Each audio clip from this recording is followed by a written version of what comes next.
Machilipatnam NH 65 పక్కన కేవలం 13,000కే గజం. Sunny Sands gated villas KBP developers.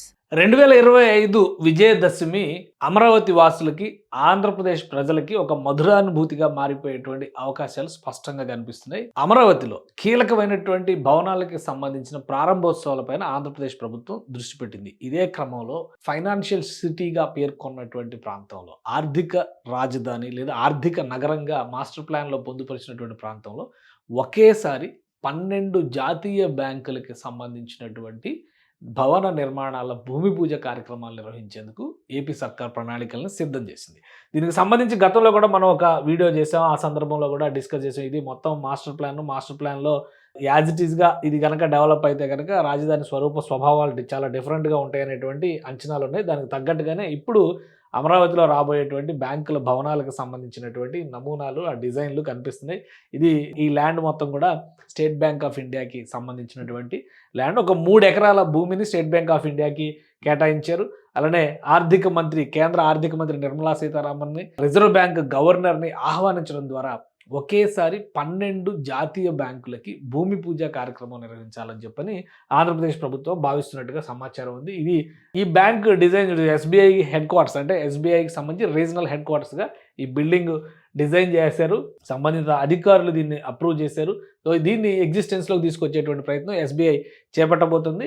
అలానే దీని తర్వాత మరికొన్ని కూడా ఉన్నాయి. మనం ఒకసారి గమనించి చూస్తే కనుక ఇక్కడ Indian bank, this land belongs to Canara bank, ఇట్లనే బ్యాంక్ ఆఫ్ బరోడా, ఈ బ్యాంకులకి అన్నిటికీ సంబంధించినటువంటి ల్యాండ్ అలాట్మెంట్స్ జరిగినాయి. మొత్తం ఒకసారి మనం ఈ మాస్టర్ ప్లాన్ కనుక చూస్తే, ఈ మాస్టర్ ప్లాన్లో భూమికి సంబంధించినటువంటి అలాట్మెంట్స్, వాటికి సంబంధించినటువంటి క్లారిటీలు కూడా రాష్ట్ర ప్రభుత్వం మాస్టర్ ప్లాన్లోనే పొందుపరిచింది. SBIకి 3 ఎకరాల భూమిని కేటాయించింది. అలానే కొన్ని బ్యాంకులకి సంబంధించినటువంటి భూములు, అంటే చిన్న చిన్న ఇవి అని చెప్పలేం, కానీ మనం SBI ఒకటే పెద్ద బిల్డింగ్ అని చెప్పని అనుకుంటున్నారు. కానీ మిగతా చోట్ల కూడా అదే తరహాలో ల్యాండ్స్ కేటాయిస్తూ వచ్చారు. Canara bank, bank of Baroda, Indian bank, ఇట్లా వీటన్నిటికీ కేటాయించారు. వాటితో పాటు గ్రామీణ బ్యాంకులు, ఆంధ్రప్రదేశ్ గ్రామీణ బ్యాంకులకు సంబంధించి కూడా ఒక 2 ఎకరాల చొప్పున కేటాయించారు. నాబార్డుకి భూమి కేటాయింపు జరిగింది. కోస్టల్ బ్యాంక్కి, LICకి, NACL, central bank of India, వీటన్నిటికి కూడా 25 సెంట్ల నుంచి 1 ఎకరం లోపు భూములు కేటాయించారు. కానీ అమరావతిలో ప్రత్యేకంగా ఆంధ్రప్రదేశ్కి సంబంధించినటువంటి గ్రామీణ బ్యాంకుకి 2 ఎకరాల భూమిని కేటాయించింది. మాస్టర్ ప్లాన్లో చూస్తే మీకు క్లియర్గా అర్థమవుతుంది ఏ సంస్థకి ఎంత భూమి కేటాయించారు. ఏపీ గ్రామీణ బ్యాంక్ ఇక్కడ ఒక 2 ఎకరాల భూమిని కేటాయించారు. ఇవన్నీ కూడా గమనించి చూస్తే ఇదంతా ఒకటే స్ట్రెచ్లో వచ్చేటువంటి భాగం. అందుకని వీటిని ప్రత్యేకమైనటువంటి ఈవెంట్లుగా మలచేదానికంటే కూడా ఒకేసారి ఒక వేడుకగా దీనికి సంబంధించినవన్నీ కూడా ఈ స్ట్రెచ్, ఇది మనకి ఇక్కడ కనిపిస్తున్నటువంటి మొత్తం మాస్టర్ ప్లాన్లో ఇక్కడ కనిపిస్తున్నటువంటి ప్లేసు, ఇది సీడాక్సిస్ రోడ్డు.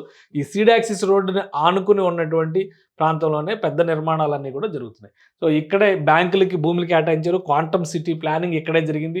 సో వీటన్నిటిని దృష్టిలో పెట్టుకుని రాష్ట్ర ప్రభుత్వం ఒక ప్రణాళికను సిద్ధం చేసింది. ఒకేసారి 12 జాతీయ బ్యాంకుల్ని ఇక్కడి నుంచి ప్రారంభించాలి అనేటువంటి ఒక ఆలోచన చేసింది. ఒకసారి చూస్తే కనుక ఆల్రెడీ మార్కింగ్స్ కూడా జరిగిపోతున్నాయి. ఇది కెనరా బ్యాంక్కి సంబంధించినటువంటి లొకేషన్. అలానే SBIకి సంబంధించినటువంటి లొకేషన్ దగ్గర కూడా మార్కింగ్స్ జరిగినాయి. అక్కడ చేయాల్సినటువంటి క్లీనింగ్ వర్క్స్ ఇవన్నీ కూడా కంప్లీట్ చేశారు. డిజైన్ మోడల్ కూడా వచ్చేసింది. అయితే ఒక విషయం ఏంటంటే ఇందులో ఒక యూనిఫామిటీ ఉంది.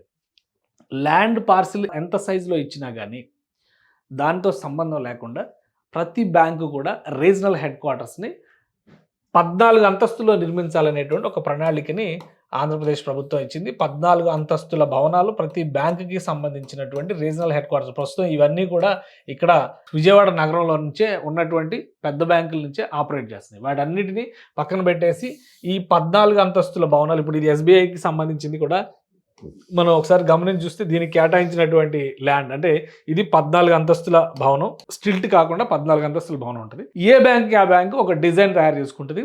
ఆ డిజైన్ ల్యాండ్ పార్సిల్తో సంబంధం లేకుండా అక్కడ ఉన్నటువంటి, అంటే ఒకవేళ 20 సెంట్లు భూమి కేటాయిస్తే అక్కడ సరిపడేటువంటి బిల్డింగ్ 14 అంతస్తులో నిర్మాణం చేస్తారనమాట. సో వీటన్నిటికీ సంబంధించి ఒక క్లారిటీ ఇచ్చేసింది. అందుకనే నిర్మలా సీతారామన్, కేంద్ర ఆర్థిక మంత్రి నిర్మలా సీతారామన్ని ఈ వేడుకకి ఆహ్వానించాలి. రిజర్వ్ బ్యాంక్ గవర్నర్ని ఈ వేదికకి ఆహ్వానించాలి. ఇలా చేస్తే కనుక జాతీయ స్థాయిలో ఒక అటెన్షన్ వస్తుందని చెప్పని ఆంధ్రప్రదేశ్ ప్రభుత్వం భావిస్తుంది. అందులో భాగంగానే ఈ బ్యాంకులకు సంబంధించినటువంటి రీజనల్ ఆఫీసెస్ అన్నిటినీ కూడా అమరావతి నుంచి ప్రారంభించాలనుకున్నా. వీటన్నిటికి కూడా ఆల్మోస్ట్ ఇచ్చినటువంటి టార్గెట్ కూడా 18 నెలల లోపే ఈ భవనాల నిర్మాణం జరిగే విధంగా జాగ్రత్తలు తీసుకోవాలి. అంటే ఏ రకంగా చూసినా కానీ ఓవరాల్గా ఒక 2 ఏళ్ల లోపే ఈ ఏరియా మొత్తం కూడా ఫైనాన్షియల్ డిస్ట్రిక్ట్ అని చెప్పని అనుకుంటున్నాం కదా ఇప్పుడు హైదరాబాద్లో. ఆ తరహాలో ఫైనాన్షియల్ సిటీలో కీలకమైనటువంటి విభాగాలన్నీ కూడా వర్క్లోకి వచ్చేసేటువంటి అవకాశం ఉంటుంది. సో దీన్ని దృష్టిలో పెట్టుకొని ఇప్పుడు రాష్ట్ర ప్రభుత్వం ఒక బ్రహ్మాండమైనటువంటి కార్యక్రమం నిర్వహించే దిశగా అడుగులు వేస్తుంది. ఈ కార్యక్రమం నిర్వహిస్తే ఇప్పుడు చూడండి సీడ్ యాక్సిస్ రోడ్ దగ్గర అంతా యాక్సెసిబిలిటీ. ఇక్కడ చూస్తే మంజీరాకి సంబంధించినటువంటి 5 స్టార్ హోటల్ వస్తుంది. ఇక్కడ వరుణ్ 5 స్టార్ హోటల్ వస్తుంది. ఇక్కడ ఏపీసీఆర్డీ ఆఫీసు రేపు దసరా పండగకి ఓపెన్ కాబోతుంది. కాబట్టి సీడ్ యాక్సిస్ రోడ్డు గుండా వెళ్ళేటువంటి వాళ్ళందరికీ కూడా అమరావతిలో కీలకమైనటువంటి భూములు కేటాయింపు జరిగినటువంటి సంస్థలు అన్నీ కూడా పనులు ప్రారంభించేలాగా ప్రభుత్వం జాగ్రత్తలు తీసుకుంటుంది. ఇప్పటివరకు ప్రభుత్వ భవనాల నిర్మాణం జరుగుతుంది. ప్రైవేట్ వ్యక్తులకు ఇచ్చినటువంటి సంస్థలు ట్రస్టులకి already Indo American cancer institute, వరుణ్కి సంబంధించిన వరుణ్ తాజ్ హోటల్స్కి సంబంధించినటువంటి బిల్డింగ్ భూమి పూజ జరిగిపోయింది. అదే క్రమంలో ఇప్పుడు క్వాంటమ్ వ్యాలీకి సంబంధించినటువంటి కార్యక్రమం కూడా ప్రారంభిస్తున్నట్టుగా రాష్ట్ర ప్రభుత్వం చెప్పేసింది. కాబట్టి అది కూడా డిసెంబర్ నాటి కంప్లీట్ చేయాలని చెప్పి ఒక టార్గెట్ పెట్టుకుంది. ఇప్పుడు ఈ బ్యాంకులకు సంబంధించినటువంటి కార్యాలయాలన్నీ కూడా ఓపెన్ అవుతాయి. సో ఈసారి దసరా పండగ నిజంగానే అమరావతి వాసులకి, ఆంధ్రప్రదేశ్ రాజధానిని ప్రేమిస్తున్నటువంటి వాళ్ళకి కూడా మంచి పండుగ కింద చూడాల్సి ఉంటుంది. ఈ సీజన్లోనే ఈ పనులన్నీ మొదలవుతాయి. ఏడాదిన్నరలోగా అమరావతిలో ఈ బ్యాంకులకు సంబంధించినటువంటి కార్యకలాపాల కేంద్రాలుగా భావించేటువంటి భవనాలన్నీ కూడా వినియోగంలోకి వచ్చేటువంటి అవకాశం ఉంటుంది.